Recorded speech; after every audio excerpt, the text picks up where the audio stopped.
Bueno, muchísimas gracias al comité y a todos vosotros por estar aquí. A ver, yo me llamo Rosa María Izquierdo, trabajo en la Unidad del Dolor de la Fe de Valencia. La unidad nuestra es una unidad muy grande y os voy a decir una cosa. En más de 15 años que estoy trabajando en la unidad, nunca nos han remitido a ningún paciente con mucopolisacaridosis y creo que eso es significativo. Yo ya el año pasado pregunté a mis compañeros traumatólogos, que los tengo al lado, bueno, ¿vosotros no tenéis? Sí, bueno, alguno, y no tienen dolor, bueno, lo llevan bien. A ver, yo creo que el dolor en estos casos está infravalorado. A mí me gustaría saber aquí en la sala quién ha estado en una unidad del dolor. Que levante así la manita. ¿Solo una persona? Ah, bueno. Vale. A ver, mi objetivo hoy no es más que, que sepáis qué podéis esperar de una unidad del dolor y dos, cuándo podéis demandar ir a una unidad del dolor, que no demandar a la unidad, sino demandar ir a la unidad, ¿vale? Importante matiz. A ver, yo voy a empezar hablando sobre lo que es el dolor. A ver, mi especialidad es anestesia. Conozco bien las complicaciones que tienen los pacientes con mucopolisacaridosis al intubar y demás, pero yo voy a hablar del dolor crónico, que es realmente mi faena de día a día, ¿vale? Cuando hablamos del dolor crónico, la IASP, que es la Asociación Internacional del Dolor, que son 4 gurús superinteligentes que desde el 79 están dándole definiciones al dolor crónico, bueno, la han ido modificando y cada vez dándole más importancia a una serie de adjetivos calificativos hasta llegar a la del 2020. Ahí os he reseñado en rojo dentro de lo que es la definición que pone: es una experiencia sensorial y emocional desagradable asociada o similar a la asociada con daño tisular real o potencial. Si la leéis así de golpe, decís, qué raro es esta definición. Bueno, voy a explicarla con 4 o 5 matices muy importantes. La primera es que el dolor crónico es una sensación que viene influenciada por muchos factores culturales, antecedentes familiares, antecedentes personales. Es muy personal, ¿vale? El mismo pinchazo para mí igual no tiene nada que ver con el pinchazo de una persona diferente, ¿vale? El dolor tiene que ser tratado porque es sentido de una forma muy particular. Yo recuerdo, por ejemplo, yo estuve 13 años dedicándome en la privada a la anestesia obstétrica. Y no sé, yo estoy en Valencia, no sé si os acordaréis que estaba allí en la Copa América y allí había nórdicos, bueno, gente de todo el mundo, ¿vale? Yo trabajaba en el privado y yo recuerdo la gran diferencia entre un nórdico, o una nórdica más bien, cuando iba a parir, prácticamente no querían la epidural, y el tiempo que estaban allí a la que te dabas cuenta de un niño. No decían ni mu, no expresaban nada, muy calladitas, muy sosegadas. Sin embargo, por ejemplo, pues te vas o esto también pasa en África, ¿no? Sin embargo, la etnia gitana, por ejemplo, en la pública y en la privada, es lo mismo. Un sufrimiento, lo llevan hasta el límite, lo pasan fatal y tú dices, si le he puesto la epidural, pero si va bien, si, no sé por qué. Y eso es porque la cultura y los antecedentes nos hacen sentir el dolor de una forma muy especial. El dolor y nocicepción es completamente diferente. La nocicepción es, por ejemplo, yo me pincho y hay una neurona que me transmite la información a la médula y me hace quitar la mano. Y luego hay otra neurona que va de la médula al cerebro que me envía la señal, ¿no?, de dolor. Bien, pues ahí hay una serie de estructuras neurológicas que integran ese dolor y que se llama tálamo en el centro, donde pues convierte esa estimulación nociceptiva en algo doloroso y es lo que personaliza cada sensación de dolor, ¿vale? De ahí que exista una gran diferencia entre lo que es dolor y lo que es nocicepción. Nocicepción es el hecho de transmitir el dolor vía neurológica y el dolor es algo mucho más complejo. Además, el dolor puede tener efectos adversos. ¿Por qué? Secundarismos a nivel social, a nivel emocional, distimias, depresión. Eso es súper importante hoy en día. ¿Por qué? Porque convierte el dolor crónico en una enfermedad. Es decir, hace unos años hablamos del dolor como una entidad simplemente sintomática, ¿vale?, dentro de una enfermedad, y sin embargo ahora mismo el dolor crónico se convierte ya en enfermedad por sí.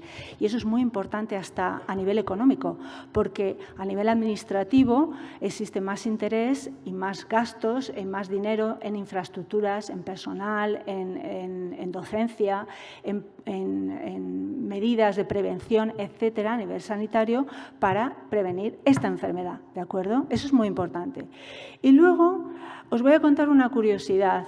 De la primera desarrollo del dolor, de la primera definición de dolor a la actual, ha habido muchos cambios en esa definición. Bueno, pues hubo un señor que se llama Jeffrey Mogel que en la definición esa que está aquí de experiencia sensorial y emocional desagrada asociada o similar asociada a un daño tisular real o potencial, añadía descrita en términos de dicho daño. A ver, este señor dijo, vamos a ver, ¿qué pasa? ¿Que los bebés, como no hablan, no tienen dolor? ¿O los animales? ¿O la gente mayor que tiene algún tipo de trastorno cognitivo y no sabe trasladar sus sensaciones, tampoco tienen dolor? Eso hay que quitarlo. Así que se quitó y ha quedado como la que tenéis ahí, ¿vale? Ahora diréis, ¿y esto qué tiene que ver con nosotros? Bueno, hay 100.000 documentos en la bibliografía que habla sobre el MPS, pero muy poquito se habla en todos ellos del tratamiento del dolor. Es decir, hablan de lo que es la etiología, la clínica, el qué pasa, cómo pasa, pero luego no hacen ningún tipo de valoración acerca del dolor. Y yo no me creo que todo lo que la compañera ha descrito ahí no genere dolor, porque es falso. Sobre la mucopolisacaridosis no os voy a explicar lo que es, porque ya lo han explicado todos los compañeros, que existen alteraciones enzimáticas según la alteración. Bueno, hay varios tipos de mucopolisacaridosis, pero sí que me gustaría señalar en esta diapositiva que tenéis aquí todas y cada una de las alteraciones que están descritas según, o sea, como clínica más frecuente en cada una de las patologías, ¿no?, en cada uno de los tipos de MPS, que generan o que pueden generar dolor, ¿no? La espasticidad, señores, genera dolor. Las displasias generan dolor. Las cifoescoliosis generan dolor. Las masas en tejido blando en espacios que están alrededor de una articulación generan dolor. Entonces, ¿por qué no se trata el dolor? ¿Por qué no se valora el dolor? A nivel ortopédico, por ejemplo, la osteoporosis puede generar una fractura patológica, genera un aplastamiento y eso lo vemos mucho en gente mayor. Pero en la gente con mucopolisacaridosis también se puede ver y, sin embargo, no se ve en las unidades de dolor. Yo veo mucha gente mayor con este problema, pero gente con mucopolisacaridosis no. Necrosis asépticas da dolor. A nivel del sistema nervioso, bueno, el dolor que la gente describe como sensación quemante, como calambres, escozor, ardor, eso es una lesión dolorosa que te transmite el nervio que está inflamado. Eso es dolor. Y los procesos degenerativos osteoarticulares, como la artritis y la artrosis, también generan dolor. Ahí tenéis 4 fotografías de todo lo que he dicho, lo que la compañera Inma ha desarrollado perfectamente. Así que yo voy a hablaros un poquito para que entendáis un poco cuándo podéis decir, chuleta, estoy con dolor. Y mira, soy capaz de ver qué tipo de dolor, porque básicamente, si hablamos del dolor así a gran escala, podemos decir que está el dolor nociceptivo y el dolor neuropático. ¿En qué se diferencian? Pues el nociceptivo es el que tiene una lesión que se transmite a través de la activación de unos receptores nociceptivos, que me da igual cuál sea, una articulación, un dedo, un corte, una víscera cuando se dilata, ¿vale? Y que puede ser agudo o crónico. Y el neuropático, que es un dolor que tiene un origen en un nervio. Me da igual que sea neurológico central, por ejemplo, una persona que tiene una isquemia o una hemorragia cerebral y el tálamo, que hemos dicho que es ese computador que integra toda la información del dolor, se desmadre, pues puede transmitir un dolor neuropático central. Un lesionado medular puede desarrollar un dolor medular neuropático, o un herpes zóster, por ejemplo, es el típico dolor de una persona que tiene un dolor en un nervio puntual, ¿vale? Pero si fuera todo así de fácil, pues todo el mundo sabría tratar el dolor. El problema viene cuando la mayoría de los dolores se comportan de forma mixta. Ahora, digámoslo así, el arte del tratamiento del dolor está en saber qué parte es neuropática, qué parte es nociceptiva en un componente mixto y tratarlo todo a la vez, integrando las dos patologías. Un ejemplo del mixto, una ciática, por ejemplo. Una ciática, tienes un disco que comprime un nervio, ese nervio se inflama, descarga el nervio ciático, ¿vale? Empiezas a sentir una sensación disestésica, bueno, a ver, calambres, hormigueo, corrientes por la pierna, pero al mismo tiempo existe, porque el cuerpo humano es muy listo, así como una especie de escudo, que es la musculatura que se contrae alrededor de esa hernia y que la intenta proteger. Esa musculatura contracturada también duele. Entonces, ¿qué tenemos ahí? Un dolor neuropático y al mismo tiempo nociceptivo somático profundo, porque es muscular y profundo, ¿vale? Luego tenemos que tratar las dos cosas. Así que el tratamiento del dolor realmente es multidisciplinar. Podemos utilizar fármacos, podemos utilizar fisioterapia, podemos utilizar técnicas, podemos utilizar hasta un tratamiento, ya lo diré yo, de psicología, porque también se ha visto desde hace ya mucho tiempo que cómo te sientas tú un día te puedes sentir más sensible, menos sensible y sentir el dolor de una manera o de otra. Luego, el nivel anímico, el estado anímico también es muy importante a la hora de valorar el dolor.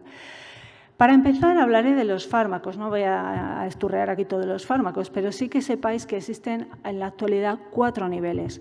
El primero es el que todo el mundo enseguida tira a mano, que es el paracetamol, el Notil y cualquier antiinflamatorio.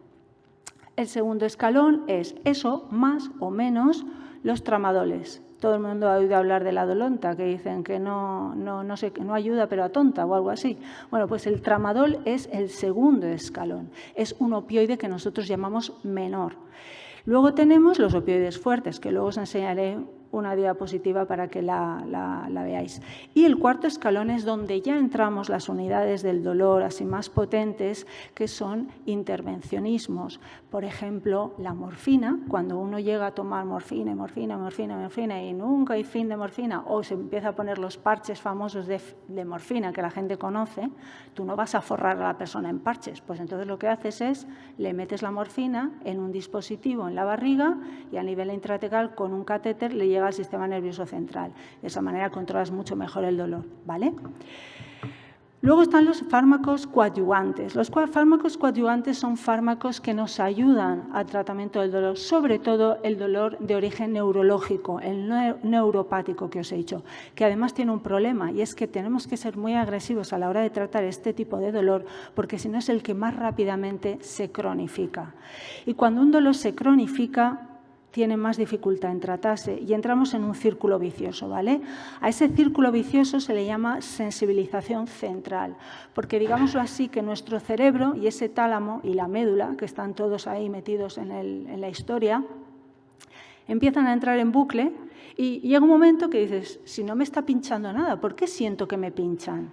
Eso es un proceso de sensibilización y no hay que llegar ahí. Si hay que llegar ahí, hay que cortarlo. ¿Vale? Pues para eso sirven los productos coadyuvantes.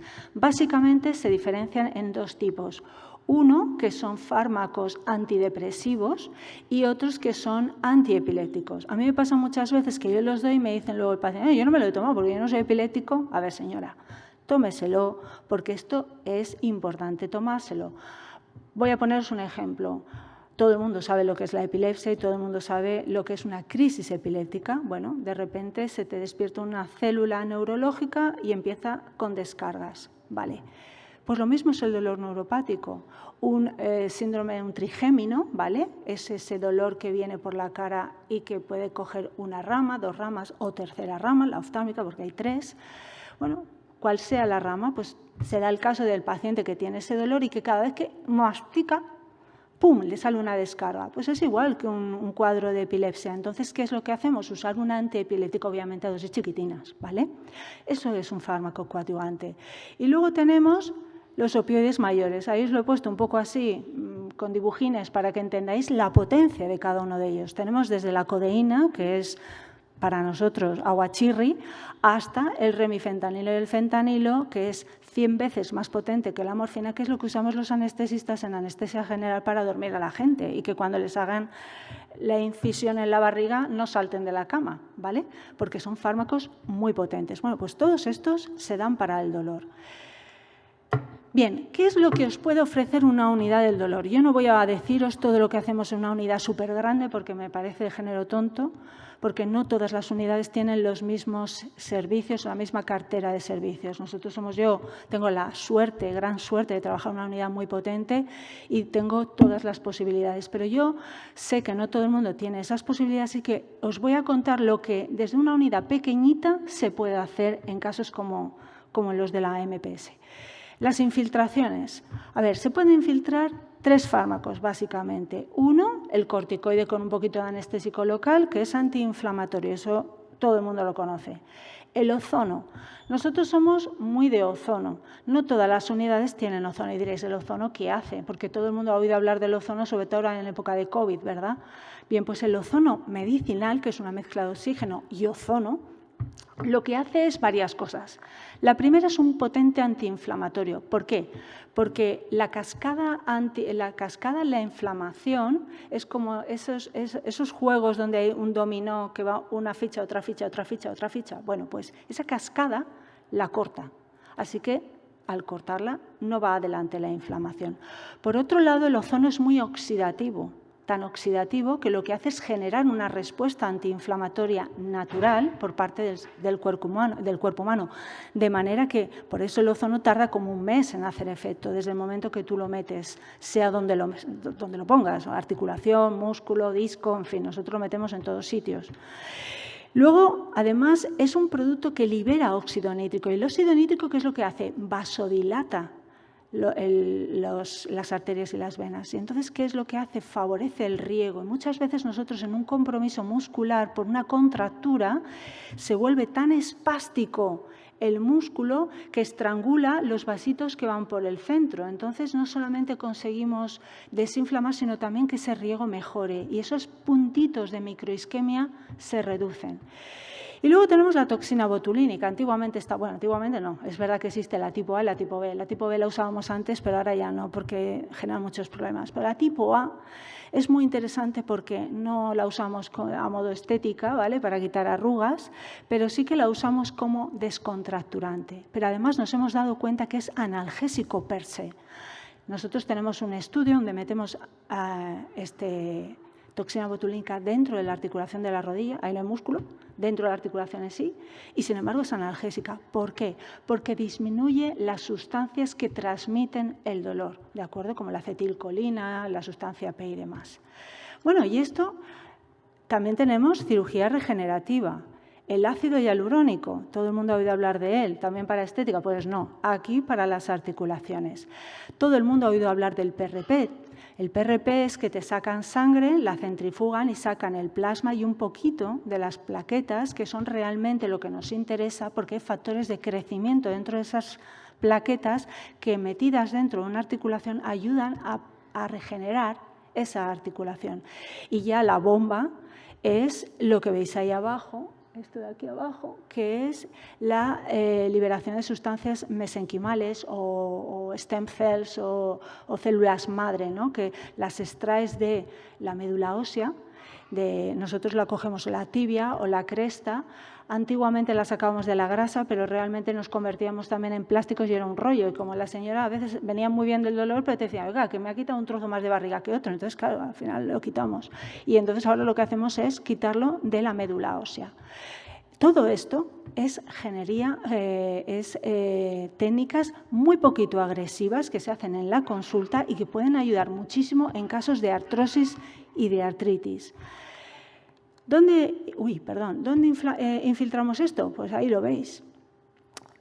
músculo, o bien guiados con el eco, o bien guiados con rayos, como veis esta imagen donde veis las líneas blancas. Esa es una infiltración de un psoas.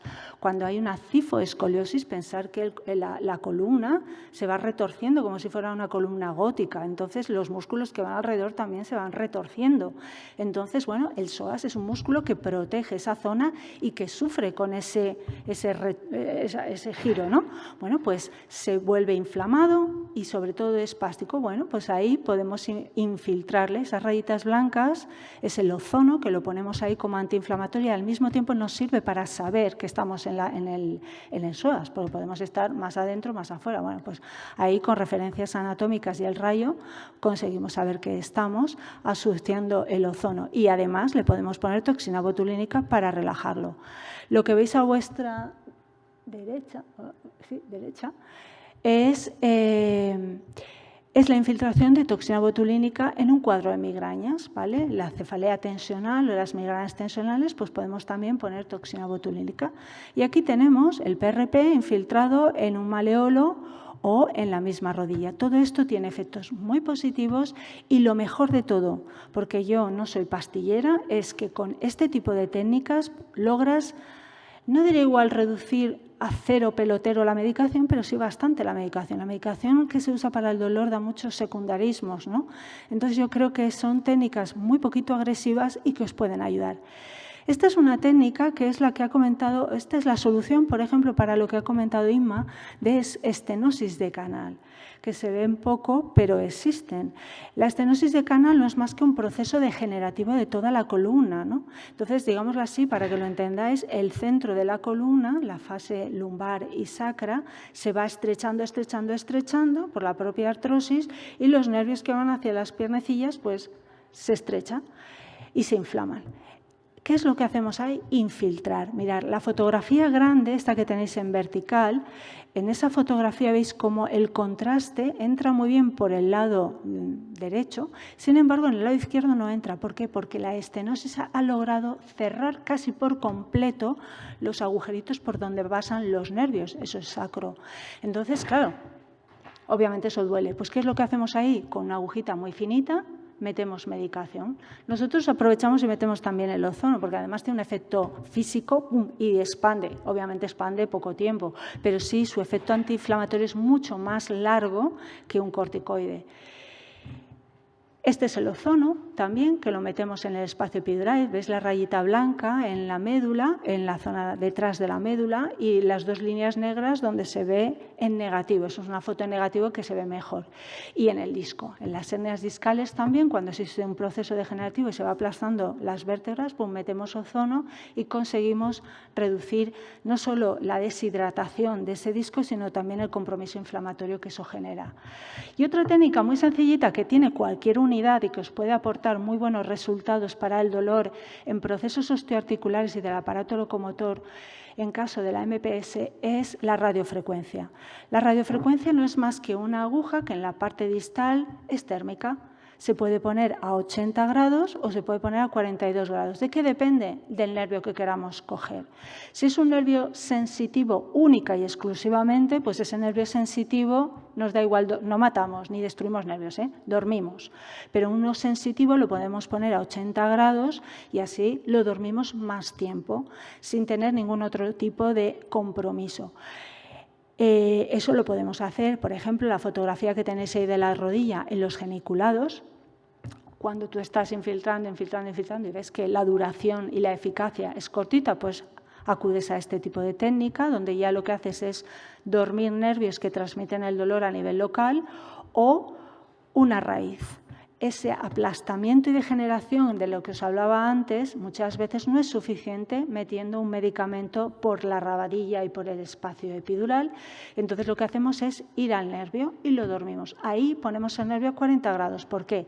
Porque un nervio como el ciático, que tiene fibras motoras y sensitivas, si lo ponemos a 80 grados atontamos todo lo motor y lo sensitivo. Entonces, cojearía el paciente. Así que lo ponemos a 42 y atontamos únicamente las fibras sensitivas, de manera que el paciente sale andando y no tiene esa necesidad y la transmisión del dolor se reduce. Aquí es poco más o menos lo mismo, pero para un problema facetario también las carillas articulares también se desgastan, generan un dolor, el típico dolor ese de que te levantas de la cama y te duele mucho la espalda y hasta que parece que no te calientas, no avanzas, pues es para esto. Y las sacroiliacas. Esto ocurre mucho cuando hay una fijación de la espalda, ponen barras los traumatólogos a nivel lumbar bajito, ¿vale? Pues la sacroiliaca, que es esa articulación que veis ahí, que es la de la pelvis, se mueve muy poquito, tiene una movilidad de 1,5 milímetros, pero, a ver, no está ahí de adorno. Pues cuando se falca las vértebras de arriba, esa articulación se fuerza más de la cuenta y se inflama. Entonces hay que usar la radiofrecuencia en esta articulación. Ya estoy acabando porque sé que vamos mal de tiempo, así que siguiente tratamiento rehabilitador súper importante. Creo que el analgésico por una unidad del dolor debe ir antes porque muchas veces se manda al paciente a rehabilitación y no puede rehabilitar como Dios manda porque tiene dolor. Un dolor, una rehabilitación de un hombro, pues tú le haces un bloqueo del supraescapular o una radiofrecuencia del supraescapular y ya te puede mover mucho mejor el brazo sin tener esa limitación por el dolor. Así que conclusiones. Ir a una unidad del dolor supone saber a qué se va. Es mentira y os mentiría ahora mismo si os dijera que os van a dejar a 0 pelotero de dolor. Falso. Pero sí os pueden ayudar con técnicas bastante sencillas a disminuir esa intensidad de dolor y a que tengáis una mejor calidad de vida. Y eso es todo.